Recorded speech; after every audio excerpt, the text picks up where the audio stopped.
What is up? This is your LA in a minute, and up top is Hussein Farah Aidid, who was one of the most feared military warlords in all of Africa when he was president of Somalia. But before he was president of Somalia, he was in the U.S. Marine Corps, and prior to that, he went to high school in Los Angeles. So how did LA produce a feared military warlord? Let's get into it. Hussein Farah Aidid was born in 1962, 2 years after Somalia had gained its independence. He was born in a city called Galkayo, which is the third largest city in Somalia. Galkayo is where his father was stationed for the military. His father, Mohammed Farah Aidid, was the first commander of the Somali National Army. His father stayed in Somalia and continued to fight through rebellions, a bloodless revolution and coup d'etat, and civil wars, continuing to stay atop the Somali military ranks. In 1993, his father was blamed and held responsible for the deaths of 25 peacekeepers in Mogadishu, which was memorialized in the film Black Hawk Down. Mohammed Farah Aidid declared himself president of Somalia in 1995, but he perished the following year in Mogadishu.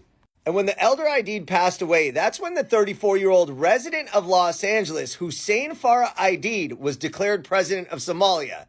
But wait, how did he get to Los Angeles in the first place? Hussein Farah Aidid had come to Covina in the 1970s with Asil Dubat, who was the first wife of Mohammed Farah Aidid. He landed at Covina High School, where he was enrolled as Hussein Farah. He wasn't active in clubs or sports and does not appear in the yearbook, but he did graduate in 1981. After Aidid graduated, he went to work for the city of West Covina in the engineering department, where he would update city water maps, count cars in traffic, and enter data into the city's computer system. While working for the city of West Covina, he took civil engineering classes at Cal Poly Pomona. In 1987, he joined the Marine Corps, where he's known as Corporal Hussein Farah, and he was an artilleryman assigned to Battery B of the 14th Marines at the Marine Corps Reserve Base in Pico Rivera. He was deployed during Desert Storm as part of Operation Rescue Hope, which was a U.S.-led task force in Somalia, whose aim was to disrupt the army of Mohammed Farah Aidid, his own father. He was selected in the role because he was the only one who knew how to speak Somali. After he completed his deployment, he returned and became a naturalized U.S. citizen. But he told his command in 1995 that he would miss drill for a while because he was traveling outside the U.S. That's when he returned to Somalia.